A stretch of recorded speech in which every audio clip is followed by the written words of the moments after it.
है। पूछता है किसके द्वारा कान सुनता है, किसके द्वारा आंख देखती है, किसके माध्यम से जिह्वा स्वाद ग्रहण करती है, वाणी व्यक्त होती है, किसके द्वारा त्वचा स्पर्श का बोध करती है, किसके द्वारा प्राण संचालित होता है, कौन है वो इन सब को संचालित करने वाला। इस शरीर के द्वारा की इंद्रियां किससे संचालित होती है। तो ऋषि कहते हैं वो कौन है, श्रोत्रस्य श्रोत्रः श्रोत्रम मनसो मनोयत। जिस श्रोत्रस्य श्रोत्रः वह कान का कान है, मन का मन है, वाचो ही वाचस्य ही वाचो, वाणी की वाणी है, प्राणस्य प्राणः प्राण का प्राण है, चक्षुष चक्षुष चक्षु नेत्र का नेत्र है, दृष्टि दृष्टि कबीर साहब कहते हैं दृष्टि की दृष्टि है, वो दृष्टि दृष्टि दृष्टि की दृष्टि है। प्रत्यास्मालोकात् मृता भवन्ति अति मुच्च धीरा प्रत्यास्मालोकात् मृता भवन्ति। ऋषि कहते हैं पुत्र जो आंख का आंख है, कान का कान है, वाणी का वाणी है, मन का मन है, प्राण का प्राण है, उस तत्व को जान लेने पर धीर पुरुष मृत्यु के बंधन से छूटकर अमरत्व को प्राप्त करता है। वो वही है, वह वही है जो आंख का आंख है। अब आप इस पर विचारिए, आंख का आंख। आप देख रहे हैं प्रोजेक्टर भी लगा हुआ है, ये माइक से एक वाणी है, मैं बोल रहा हूं, ये माइक क्या कर रही है, उस बात को फैला रही है, एम्पलीफायर है, इसमें आवाज को दूर तक ले जा रहा है। मैं चुप हो गया,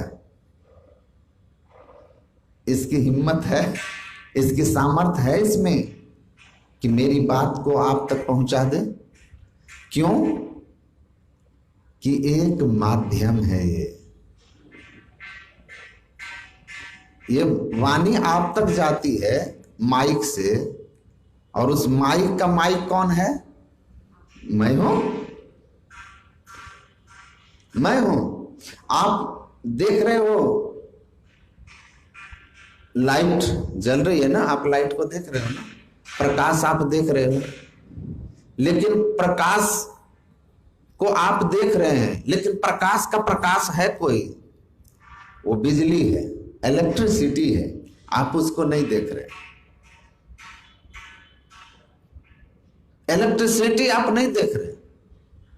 दूर जो आदमी है वो मेरी आवाज को हॉर्न से सुन लेगा, मुझे नहीं देख सकता, क्योंकि मैं उसकी आंखों से ओझल हूं। उनके कान सुन तो रहे हैं लेकिन मुझे देख नहीं रहे, क्योंकि कहीं मैं घेरे में हूं, आवरण में हूं, उनकी दृष्टि की पहुंच से परे हूं। उसी तरह जैसे ये सब के सब इंद्रियां, जैसे ये यंत्र काम कर रहे हैं, पर ये यंत्र मात्र हैं, इनके पीछे कोई शक्ति और है जो अदृश्य है। पंखा को घुमाने वाला बिजली ही है, फ्रिज को ठंडा करने वाला बिजली ही है, हीटर से गर्मी देने वाला बिजली ही है। तो यंत्र के अनुकूल कार्य हमारे सामने प्रकट होते हैं, लेकिन उन सब के भीतर का जो मूल तत्व है वो एक है, वो एक है। उस तत्व में कोई अंतर नहीं। पंखे में हवा देने वाली बिजली अलग नहीं है, एसी से ठंडी और हीटर से गर्मी प्रकट करने वाली बिजली अलग नहीं है, वो एक है। पर यंत्र के अनुसार उसके कार्य हमारे सामने आते हैं, हम उनके प्रभाव को देखते हैं। पंखे से हवा का प्रभाव, बिजली से प्रकाश का प्रभाव, एसी से ठंडे का प्रभाव, हीटर से गर्मी का प्रभाव, हम उसको देखते हैं। लेकिन उस सब के पीछे जो कारण है उसको हम नहीं देख पाते हैं। वो पंखा का पंखा है, वो बल्ब का बल्ब है, वो एसी का एसी है, वो हीटर का हीटर है। सारे गुण धर्म सब अपना यंत्र तभी प्रकट कर पा रहे हैं जब उन सबके भीतर के छिपी हुई एक शक्ति है, और वह शक्ति बिजली की है। वैसे हमारी सारी इंद्रियां, आंख में देखने की, कान में सुनने की, नाक में सूंघने की, जिह्वा में स्वाद की, ये जो सारी शक्तियां हैं, वाणी में अभिव्यक्त करने की, ये सारी शक्तियां किस एक से कार्यरत हो रही है? वह है चेतन आत्मा की शक्ति। और वो चेतन आत्मा क्या है? परमात्मा का अभिनंश है, मतलब परमात्मीय शक्ति है, आध्यात्मिक शक्ति है। वही जो सत्ता है ना, वो अध्यात्म है। और उसी को उस सत्ता का प्रत्यक्षीकरण कर लेना, और जो रास्ता है वो अध्यात्म का पथ है। और इसको जो जान लेता है, प्रत्यास मालोका दमृता भवंति ही, वह अमरत्व को प्राप्त करता है। ये आवागमन सम दुख दूजा है नहीं जग में कोई। ये आवा और गमन का जो भारी दुख हमारे जीवन में है, ये समाप्त हो जाता है। आप मृत्यु को पार कर जाएंगे। तो उस सत्ता को जानना, उस अनंतता की पहचान करना, वो सबका जो कारण है उसको पहचानना, उस परम तत्व को जानना, कहते उसको जानना है, उसको पहचानना है। और यही जानना और पहचानना ही हमारे दुख का अंत करने वाला है। और इसीलिए ऋषि कहते हैं कि वो जिसको जानोगे तो क्या होगा। अगर ये कितना दुर्लभ बात है और कितना ऊंचा ज्ञान है जो आप सुन रहे हैं। ऐसे नहीं तुलसीदास ने कहा, बिनु हरि कृपा न हो ही सो का वही वेद पुराण, निगमागम पुराण मत ये कहीं सिद्ध मुनि नहीं संदेहा, असंत विशुद्ध मिलहि बरते ही चित वही राम कृपा कर जे ही। कि परम पिता परमात्मा की कृपा होती है, तब ऐसे संत हमारे के ज्ञान को सुनने का हमारे जीवन में अवसर आता है, जिस ज्ञान को सुन करके हमारा परम कल्याण हो जाता है। बिनु हरि कृपा न हो ही सो, ईश्वर की कृपा है। बहुत लोग हैं नागपुर में, इतने लोग क्यों आए? ईश्वर कृपा के पात्र नहीं। तो आप पर ईश्वर की कृपा है, आप आए। तो ऋषि क्या कहते हैं कि देखो, अगर इस जन्म में ब्रह्म को जान लिया तब तो ठीक है, और नहीं तो बहुत बड़ी हानि होगी, बहुत बड़ी हानि होगी। क्या हानि होगी? बहुत बड़ी हानि क्या होगी? फिर आप मनुष्य शरीर नहीं पाएंगे। अगर इसको नहीं समझे तो ज्ञान के 4 अंग हैं, श्रवण ज्ञान, मनन ज्ञान, निधिध्यासन ज्ञान और अनुभव ज्ञान। तो आप पहले सुनते हैं और तब सुनकर के जानते हैं, तभी हम लोग श्रवण ज्ञान कर रहे हैं। यह भी बहुत दुर्लभ बात है। बिनु हरि कृपा न हो ईश्वर, बिना ईश्वर के कृपा के बिना ईश्वर की चर्चा सुनने का अवसर नहीं मिलता। तो उनकी कृपा है तो हम लोग सुन रहे हैं, नहीं तो बड़ी हानि में जाएंगे। जो नहीं सुन सकते, जिनको नहीं मिला अवसर, जो समय नहीं निकाल पाए, जिनके जीवन के बड़े बहाने हैं। आपको बहुत ऐसे लोग मिलेंगे जो कहेंगे कि काम में बिजी हैं, नहीं आ पाए, समय नहीं मिला। मेरे एक मित्र हैं, मैंने उनको कहा कि मैं दिल्ली आया हुआ हूँ, सत्संग में आइए, तो कहा कि कल आ जाएंगे। आज तो नहीं जा पाएंगे, बहुत काम है। 3 दिन मैं था वहाँ। दूसरे दिन मैं कहा आ रहे हो? कहा जीएम साहब आज बोल रहे हैं कि छुट्टी नहीं लो, बहुत काम है। मैं कहा कि ये आज भी गया। सायंकाल में मैंने कहा कि तुम बोले थे कि जीएम बहुत कह रहे हैं, कोशिश करेंगे अपराह्न में, तो तुम नहीं आए। तो हाँ, काम बहुत था, देखो कोशिश करेंगे भाई, कल आ सकते हैं। मैंने कहा कि देखो तुम आना या मत आना, लेकिन मेरे एक सवाल का जवाब दे दो, फिर मत आना। क्या? मैंने कहा अगर अभी तुमको कोई समस्या शरीर में हो जाए और आप डॉक्टर के पास जाएं और डॉक्टर अगर आपको कहे कि आपका किडनी, लीवर, हार्ट, लंग्स, ये जो वाइटल ऑर्गन्स हैं उनमें से कोई एक 25% ही काम कर रहा है, आपको 2 सप्ताह या 4 सप्ताह बेड रेस्ट की ज़रूरत है, ये दवा लीजिए और बेड रेस्ट लीजिए, तो तुम क्या करोगे? काम देखोगे कि बेड रेस्ट? तो कहा कि जान बची तो लाखों पाए, जब मर ही जाऊंगा तो काम कौन करेगा? मैं इमीडिएट बेड रेस्ट ले लूंगा। और वो अपनी भाषा में कहा, जो दोस्तों की भाषा होती है, भाड़ में जाए काम धाम, जो उसकी भाषा थी। हम बैठ के पहले जान बचाएंगे कि और कुछ करेंगे? देख लीजिए, जान बचाएंगे कि और कुछ करेंगे? बेड रेस्ट करेंगे, 2 सप्ताह कहेगा 4 सप्ताह बेड रेस्ट करेंगे। मैंने कहा ऐसा क्यों करोगे भाई? तो जान बचे। लीवर, लंग्स, किडनी में से कोई एक खराब हो गया तो क्या हो जाएगा? हमारा जीवन समाप्त हो जाएगा। तो मैंने कहा दोस्त, लीवर किडनी के फंक्शन को जानते हो, महिमा को जानते हो, इस शरीर में उसकी कितनी महिमा है। खराब हो गए तो जीवन चला जाएगा। तो आप 2 सप्ताह के जगह सारा काम छोड़ करके 4 सप्ताह रेस्ट लेने को तैयार हो। और सत्संग की महिमा को आप नहीं जानते, ब्रह्म विद्या क्या है इसको आप नहीं जानते, इस मानव जीवन के लिए कितना महत्वपूर्ण है। इसलिए तो आप कहते हो कि आज नहीं, कल नहीं, परसों नहीं।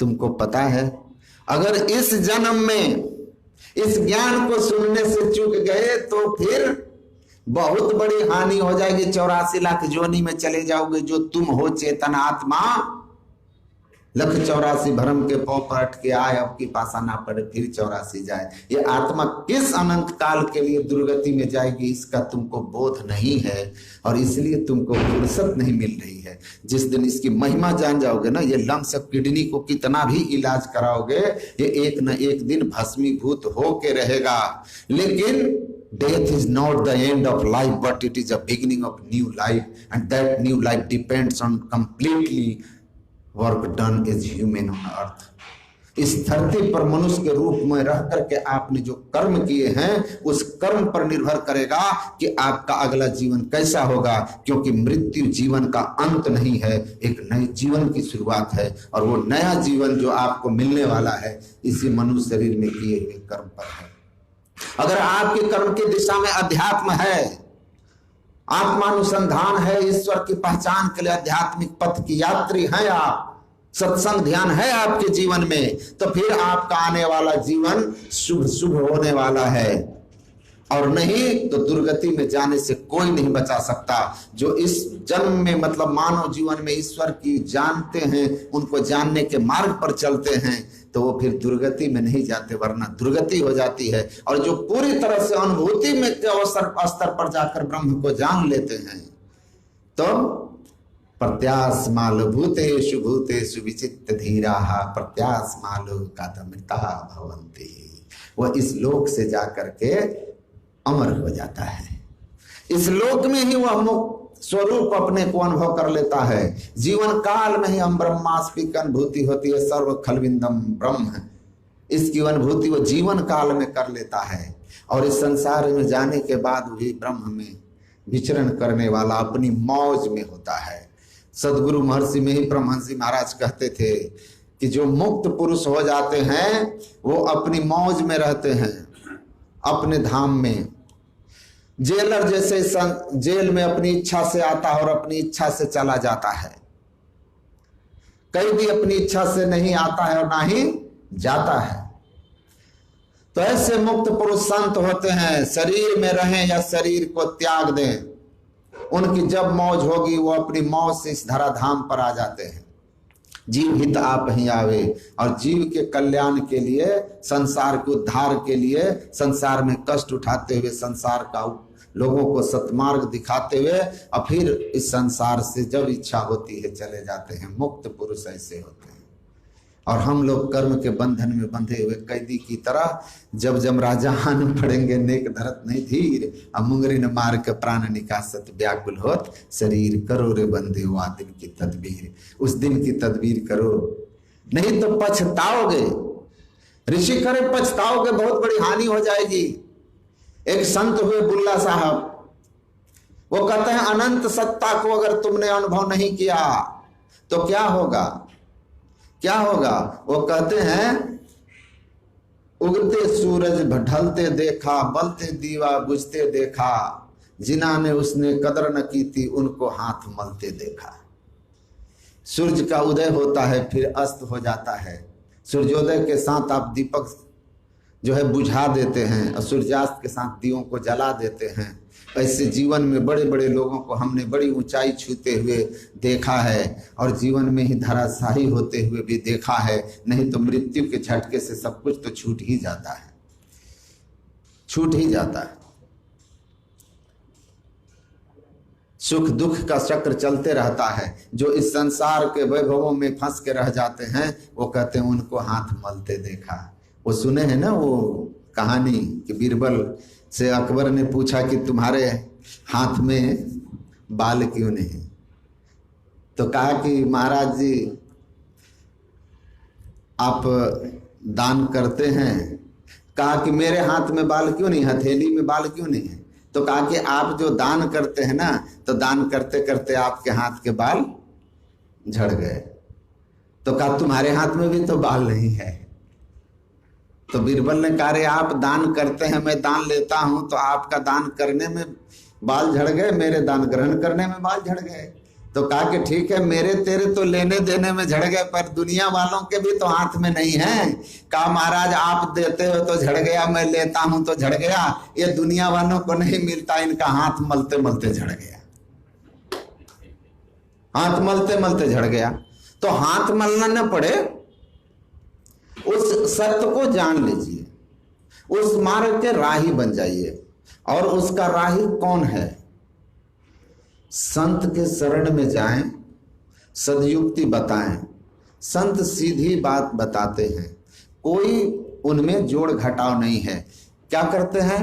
आराम से कहते हैं नयन मोदी को ध्यान को साधन करो, बैठ दृढ़ हो ही सुखासन। शरीर को कष्ट नहीं देना, आराम से बैठ जाओ। युकी को फ्यूजिता भारत आई, स्वप्न में गुरु महाराज को देख करके खोजते खोजते भारत आई, सदगुरु महर्षि में ही ब्रह्महंसी महाराज से मिली, उनसे दीक्षा ली, दीक्षा ली, ध्यान करने के लिए बैठी, अनुभव हो गया। गुरु महाराज को उसने डायग्राम बना के दिखाया अपने अनुभूति को। पूछा गुरु महाराज ये साधन कैसा लगा? तो उस युकी को फ्यूजिता ने कहा कि very easy and very hard. तो पूज्यपाद महर्षि संत सेवी परमहंस जी महाराज ने पूछा कि very easy and very hard, बहुत आसान और बहुत भारी, इसका मतलब? तो उन्होंने क्या कहा? उन्होंने कहा कि वेरी इजी इसलिए कि शरीर को कष्ट देते हैं लोग, शरीर को अनेक तरह से कष्ट दे करके साधन करते हैं हठ योगी लोग, वो इसमें नहीं है। इसमें तो बहुत सहज है। युक्ता आहार विहार से युक्त आहार विहार है। घनो खाए तो कल्पे झलपे, अल्प खाए सो रोगी, दोहु पखा के संधि विचारे सो कोई बिरला योगी। जालंधर नाथ कहते हैं खूब खाने वाले से भी नहीं होगा, भूखे रहने वाले से भी नहीं होगा। खूब खाने वाला भी नहीं, भूखा रहने वाला भी नहीं कर पाएगा। किससे होगा? जो युक्त आहार विहार वाला है। भगवान कृष्ण कहते हैं युक्त आहार विहार, समय से सोता है, समय से जगता है, समय से भोजन है, भोजन की मात्रा है, सब कुछ नियम से जो रहता है उससे यह योग सधता है। वो इस योग का करने का अधिकारी है। तो शरीर को कोई कष्ट नहीं, संयम पूर्वक रहें, आराम से जिस आसन में बैठने में आपको सहजता हो उस आसन को सुखासन कहते हैं। बस एक बात याद रखनी है, धड़गड़ मस्तक सीधा साध आसन आसीना, ये प्रारंभिक साधना में जरूरी है। साधना में जब पक जाओगे तो वृक्ष छोटा होता है ना, उसको घेर के रखते हैं, लेकिन जब वह बड़ा हो जाता है तो उनको जिन गाय भैंस बकरियों के डर से हम घेर के रखते हैं, उसी की डाल में उन सबको बांध देते हैं, फिर वो कुछ नहीं बिगाड़ते। तो हम क्या करते हैं, प्रारंभिक काल में नियम बना करके आसन सिद्ध करके बैठना चाहिए। अधिक देर तक बैठने के लिए जो आसन सुटेबल हो बैठो, लेकिन धड़गर मस्तक सीध साध आसन आसीना, ये विज्ञान है। आप जब सीधा बैठते हैं तो मेरुदंड सीधा होने पर श्वास की गति जो है वो धीमी होती है, और श्वास की गति जब हमारी धीमी होगी तो मन की गति धीमी होगी, क्योंकि मन और सांस का संबंध है। अब मन चंचल होगा तो साधना नहीं होगी, क्योंकि सारी साधना किसकी साधना है, मनः एवं मनुष्यानाम कारणम बंध मोक्षया। संसार की ओर चलायमान मन बंधन की ओर जाता है, और शांत होकर के आध्यात्मिक चिंतन करने वाला सुंदर जो मन ब्रह्म विचारत सो मन होता ब्रह्म स्वरूपा। तो हम मन को शांत करते हैं, इसीलिए सीधा बैठने पर श्वास की गति जब सम हो जाती है, धीमी होती है, तो स्वाभाविक रूप से मन की गति भी धीमी होती है। सहजता होता है मन को रोकने में। तो आप आराम से कहते हैं बैठ जाइए, वेरी इजी।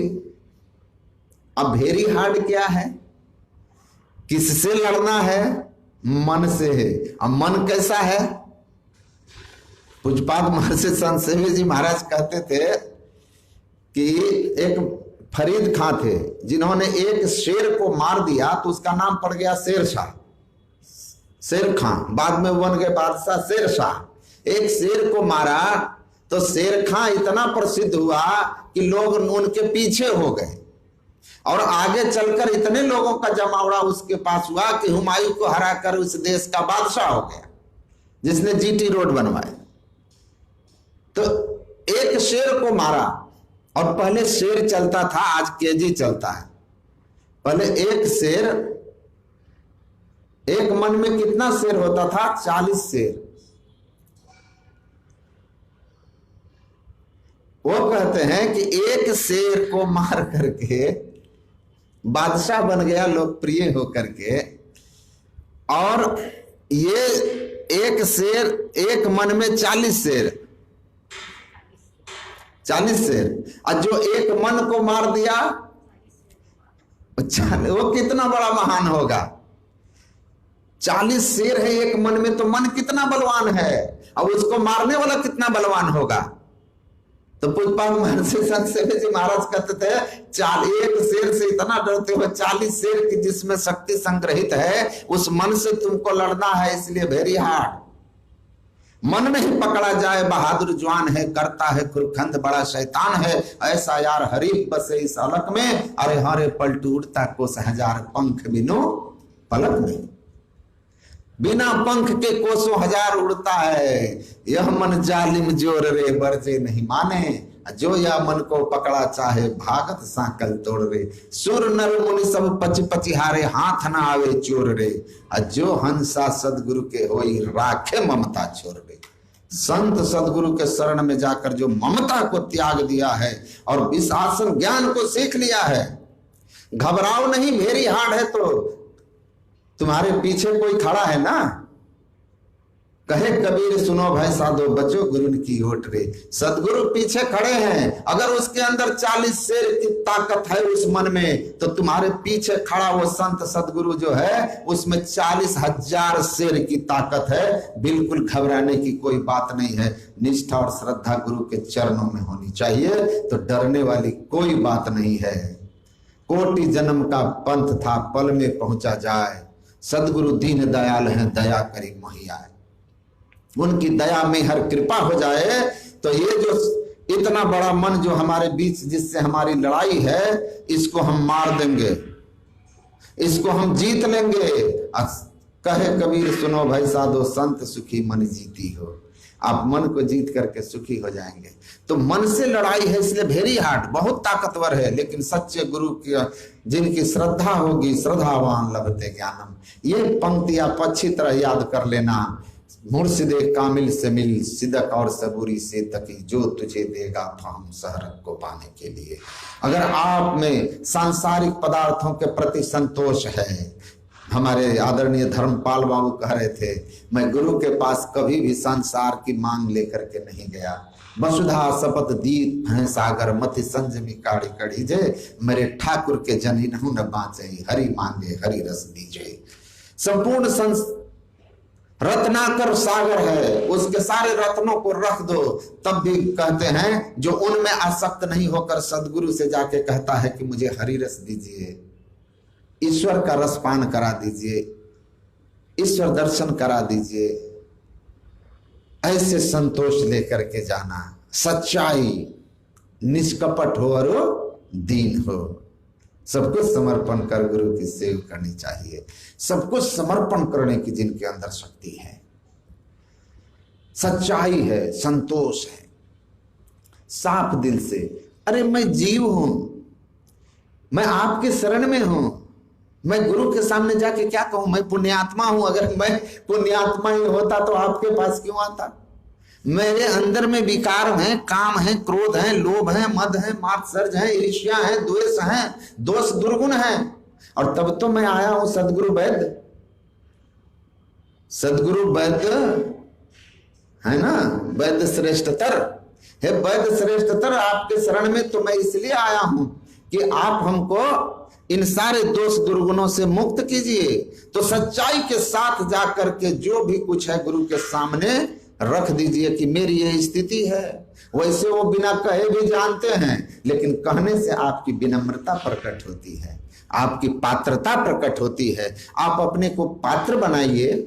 अब 2 केजी की, 2 लीटर की कैपेसिटी की बर्तन लेकर के सागर के पास जाओगे, डूब भी जाओगे तो कितना लेकर लौटोगे भाई? 2 लीटर ही ना। सागर तो राजी है देने के लिए, कितना भी बड़ा पात्र लाओगे भर जाएगा वो।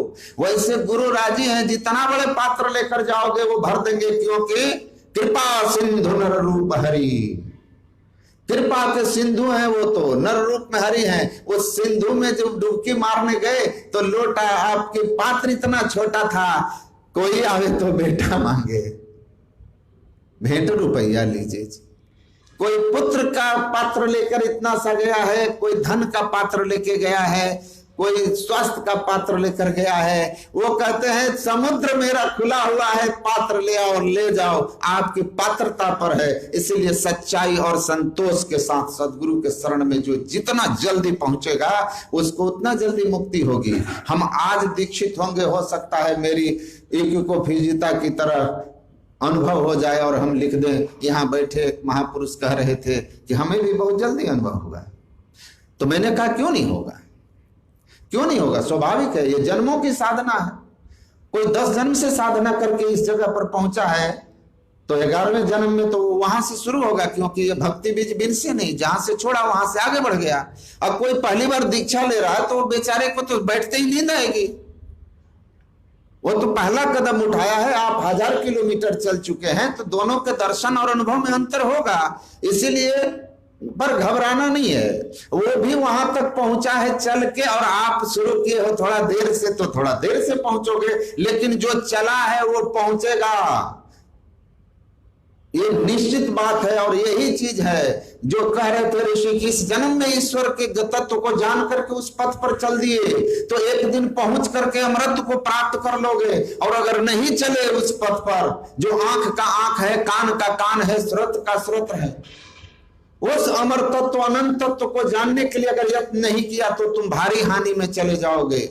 तो इसीलिए कहा कि उसको जानने के लिए आपको साधन करनी है, दीक्षित शिक्षित होकर के। कहते हैं आसन से बैठ जाइए, सहज आसन से बैठे, ध्यान लगाओ त्रिकुटी द्वार, गही सुषुम्ना विहंगम सार, दरिया साहब कहते हैं। यहां लगाओ धरणी ध्यान तहां धरो, प्रकट ज्योति फहराही, मणि मानिक मोती झरे, चुनी चुनी हंस अघाही।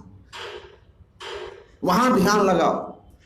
तो बैठ गया आसन में, शांत भाव से बैठो, वेरी इजी। अब वेरी हार्ड शुरू होगा।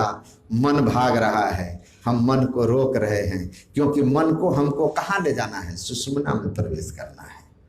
और सुषुम्ना का द्वार बड़ा सूक्ष्म द्वार है, इतना सूक्ष्म द्वार है कि कहा बालाग्र शस्त्र साहस्रम 10 भागस्य भागिनः, एक बाल के नोक का 1000वां भाग करके चलो। ऐसा सूक्ष्म भाग है, उसमें आपको प्रवेश करना है। बाल नोक से में ही दर में ही हो पथ पावे, छुरस धारा निशिता दुर्गम पथस्तत् कवयो वदंती। छुरे की धार से तीक्ष्ण, अब बाल के नोक से सूक्ष्म वह रास्ता है जो ईश्वर की ओर जाता है। वो आपके दोनों आंखों के ठीक मध्य से राह गई है, बड़ी झीनी है साधु नयन नगर से। बाम दक्षे निरुंधन्ति प्रविशन्ति सुषुम्नायाम ब्रह्मरंध्रम प्रविशन्ति यास्तयांति परमाम गतिम। योग सिखोपनिषद कहता है ये 10वें द्वार है। तो वहां पर आपको पहुंचना है। क्या करोगे? मन को रोकना है। कैसे रोकोगे? मोटा है, इसको सूक्ष्म करो। मन एरावत हो रहा, कैसे वा में समाए, भक्ति द्वारा सांकरा राही 10वें भाव। सरसों के दाने के 10वें हिस्से के समान कबीर कहते हैं वो 10वां द्वार है, जो परमात्मा की ओर का द्वार है। और आपका मन हाथी की तरह है, हाथी की तरह है। कैसे प्रवेश करेगा? तो मन महीन कर लीजिए जब पीऊ लाग आवे हाथ। मन को महीन कीजिए, दादू दयाल कहते हैं, तब पीऊ आवे हाथ। मन को महीन करने की प्रक्रिया है। मन को रोकने से मन महीन होता है, सूक्ष्म होता है। फैले हुए मन को जैसे जैसे समेटेंगे वो महीन होते जाएगा, सूक्ष्म होते जाएगा, और उसमें 10वें द्वार की ओर प्रवेश करने की योग्यता बढ़ती चली जाएगी। उसका पहला कदम क्या है? मानस नाम जाप गुरु केरा, मानस रूप ध्यान उन्हीं केरा। पहला कदम है गुरु का मंत्र का जप करना। किसको जानने के लिए? जो जान लेने से मृत्यु के मुंह से छूट जाते हैं। क्यों जानना है? अंदर चलना है, उसको जानना है, मृत्यु से छूटना है, सुख दुख के पार आनंद में पहुंचना है। इसलिए सारे दुख से मुक्त होने के लिए, जन्म मरण से छूटने के लिए, जीवन काल में आनंद में रहते हुए जीवन के बाद भी परमानंद भोगने के लिए, अपने को कैदी से जेलर की तरह बनाने के लिए, जीव से ब्रह्म दशा को प्राप्त करने के लिए उसमें चलते हैं। और उस ज्ञान को पाने के लिए इंद्रियां सक्षम नहीं है। आंख से नहीं दिखता, क्योंकि आंख का आंख है। यन मनसा न बुनुते, जिसको मन मनन नहीं कर सकता, उसकी शक्ति से मन मनन कर रहा है। बल्ब जिसकी शक्ति से स्वयं जल रहा है, वो कैसे देखे कि वो कौन है? तो उसको पहचानना है। प्रभु तो ही कैसे देखन पाऊं, तन इंद्रिय संग माया देखो, माया तीत धरो तुम नहीं। शरीर इंद्रियों में रह करके उसको तुम नहीं जान सकते, इसलिए उस ओर चलते हो जिस ओर चल के शरीर इंद्रियों से छूटा जाए। शरीर इंद्रियां हमारे अंदर हैं, इसलिए हम अंदर की ओर चलते हैं। जहां जा करके करहूं कृपा इन संग छुड़ावहूं, जड़ प्रकृति कर पार जाऊं, मैं ही अस करुणा कर स्वामी, पाई दरस सुख पाई अघाऊं। तो इंद्रियों से छूटने के लिए, मन के घेरे से मुक्त होने के लिए हम उस ओर चलते हैं। तो वो द्वार बड़ा सूक्ष्म है, और मोटे मन और इंद्रियों में फैले हुए हम बहुत हाथी की तरह हैं। समटाव का साधन शुरू करते हैं उस महीन मार्ग में प्रवेश करने के लिए। तो पहले मंत्र जप करते हैं, मन भागता है। याद रखिएगा, मंत्र कोई बड़ा छोटा नहीं होता। मंत्र जो गुरु बता दे वही मंत्र होता है। तो गुरु के बताए हुए मंत्र की ही महिमा है। सहस्त्र सप्तकोटि महामंत्रास चित्त विभ्रंशकार का एक एवं महामंत्र गुरु रित्यक्षरद्वयम्। कहते हैं करोड़ों नाम परमात्मा के, दादू सृजनहार के केते नाम अनंत। करोड़ों नाम है, लेकिन चित्त आवे सो लीजियो यो सुमिरे साधु संत। संत महात्मा जिस नाम को सुमिरते हैं और वो आपको बताते हैं। तो कहते हैं परमात्मा के करोड़ों नाम है, गुरु का दिया हुआ 2 अक्षर का जो गुरु मंत्र है वही सबसे विशेष है। भगवान शिव ने पार्वती को कहा गुरु मंत्र के जप को श्रद्धा पूर्वक कीजिए, मन भागे पकड़ के लाइए, मन भागे पकड़ के लाइए। ऐसा करते करते मन में जब थोड़ा सा सहजता आएगी, मंत्र में मन की स्थिरता आएगी, मन मंत्र जब आपका मन और मंत्र के साथ तादात्म्य हो जाए, तो कहते हैं गुरु महाराज कि मंत्र जप करना छोड़ दीजिए और तब क्या कीजिए, और मन को महीन करने के लिए, मन को और पवित्र करने के लिए, मन को और सक्षम बनाने के लिए, 10वें द्वार की ओर बढ़ने के लिए आप क्या कीजिए, इष्ट रूप का ध्यान कीजिए, मंत्र से संबंधित रूप का ध्यान कीजिए। जिस रूप का ध्यान बताया गया है आप उसका ध्यान कीजिए। रूप से अधिक सिमटाव मन का, मंत्र से अधिक सिमटाव रूप में होता है, रूप में होता है। तो रूप का जब देखे हुए रूप को अपने मन से बना करके अपने अंदर में देखना मानस ध्यान कहलाता है। मानस ध्यान रूप नहीं कह रहा। जब आपके अंदर में रूप की स्थिति बन जाए, कुछ कुछ रूप धुंधला भी दिखने लगे, तो गुरु महाराज कहते हैं यही अवलंब ध्यान कछु होई, पुनः दृष्टि बल कीजिए सोई। ऐसा करने से क्या होगा, जैसा भगवान कृष्ण ने कहा था उद्धव को कि पहले सर्वांग का ध्यान करो मेरे, तब केवल मुखार बिंद का करो। तो पहले सर्वांग का ध्यान, फिर मुखार बिंद का। और ऐसा करने से आपकी जो रजोगुनी तमोगुनी वृत्ति है वो सतोगुनी हो जाएगी। सात्विक वृत्ति में मन ठहरने लग जाता है, ठहराव आता है, रजोगुण में चंचलता रहती है। इसीलिए मानस जप और मानस ध्यान अंधकार में संस्कार निर्माण की प्रक्रिया है, जिसमें बड़ी दृढ़ता की जरूरत होती है। जब हम इसमें दृढ़ हो जाते हैं, सात्विक भाव में आ जाते हैं, सहजता से मन शांत होने लगता है। और तब दुआ दुई तजे जो दुविधा, रजगुण तम गुण त्यागे। गुरुजाप मानस ध्यान मानस कीजिए, दृढ़ साध कर इनका प्रथम अभ्यास कर श्रुत शुद्ध करना चाहिए। ये दो क्रियाएं अंधकार में होती है, जिससे वृत्ति का शुद्धिकरण हो जाता है, सात्विकीकरण हो जाता है, सतोगुणी वृत्ति हो जाती है। तब कहते हैं कि दुआ दुई तज रजगुण तम गुण त्यागे। ये मानस जब मानस ध्यान से रजोगुण और तमोगुण की वृत्तियां शिथिल पड़ जाती हैं, सतगुण की वृत्ति प्रकट होती है, सात्विक वृत्ति हो जाती है, शुद्धिकरण हो जाता है। तब उलटे निरेखे, तब अंतर्मुखी वृत्ति पूर्ण सिमटाव, वन पॉइंटेडनेस, एक बिंदुता तक जाती है। और उस वृत्ति का पूर्ण सिमटाव के लिए दृष्टि योग की क्रिया होती है, जिसमें दोनों दृष्टिधारों को गुरु की बताई युक्ति से एकाग्र करने में सफलता प्राप्त कर लेते हैं, जोड़ने में सफल हो जाते हैं, तो 10वां द्वार खुल जाता है। सुषुम्ना में हम प्रवेश करते हैं, आंख बंद करने पर जो अंधकार दिखता है ये समाप्त हो जाता है। भाव प्रकाश मिटल अंधियारी, सुख बैल बहुते रहे, अंतः शरीरे ज्योतिर्मयम ही शुभ्रम यम पश्यते यते क्षीण दोषा। जो अपनी वृत्ति को सात्विक करके गुरु की बताई युक्ति से 10वें द्वार में केंद्रीभूत कर लिया अपने युगल दृष्टि धारों को, वह अंधकार से प्रकाश की ओर चला जाता है। उसकी दृष्टि दिव्य दृष्टि खुल जाती है, अंतः प्रकाश होता है, अंधकार का घेरा छूट गया, प्रकाश में ज्ञान बढ़ जाता है। और तब वो देखता है जो अब तक नहीं देखा, देखा को अनदेखा करके अनदेखा को देखा, और अक्षर पढ़ पढ़ रहा निरक्षर निरक्षर दिल देखा। ग्रंथों को रटते रटते रह गए, लेकिन सत्य को नहीं समझ सकेंगे।